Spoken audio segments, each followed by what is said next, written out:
Puncak kemesraan antara Indonesia dan Uni Soviet terjadi pada awal tahun 1960-an. Meski begitu, sejumlah masalah termasuk dari tubuh angkatan bersenjata mulai menggoyahkan kursi kepemimpinan Presiden Soekarno.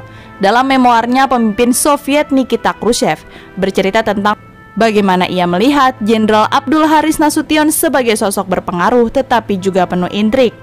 Militer memegang peran penting di Indonesia. Salah satu tokoh yang paling menonjol adalah Jenderal Nasution. Kala itu ia menjabat sebagai Kepala Staf Angkatan Bersenjata di Indonesia.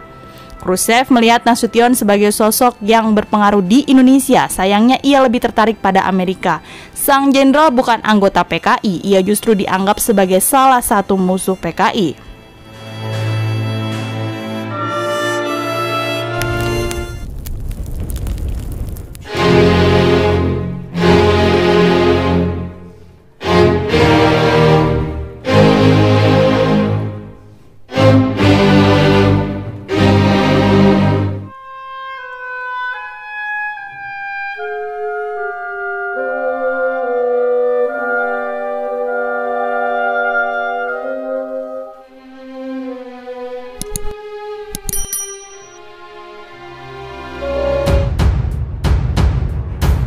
Tentu saja di hadapan kami ia tak menunjukkan sikap antipatinya terhadap komunis.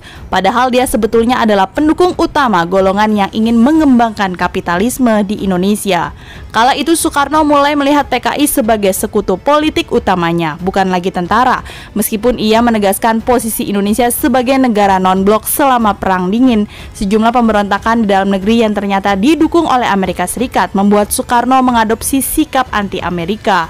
Dalam hal ini, PKI menjadi sekutu alami bagi Soekarno. Suatu hari Soekarno menyebutkan bahwa Nasution bukan hanya seorang yang jujur, tetapi juga seorang yang religius, sehingga mustahil untuk mempengaruhi keyakinannya dan bahwa pelan-pelan dia dapat menjadi pendukung demokrasi. Di sisi lain, Khrushchev pun mengakui bahwa ia sering berbicara dengan Nasution. Menurutnya mereka saling menghormati. Sang jenderal tak menunjukkan sedikit pun kebencian terhadap Uni Soviet. Dia tahu bagaimana menyembunyikan perasaannya, sehingga kami tak punya alasan untuk berpikir bahwa ia memusuhi kami. Meski begitu, dia memang musuh, tulis Khrushchev. Dia juga menjalin komunikasi dengan militer kami. Mereka berhubungan baik dengannya walaupun intelijen kami pun beritahu bahwa Nasution memiliki hubungan dengan intel Amerika, kenang Khrushchev.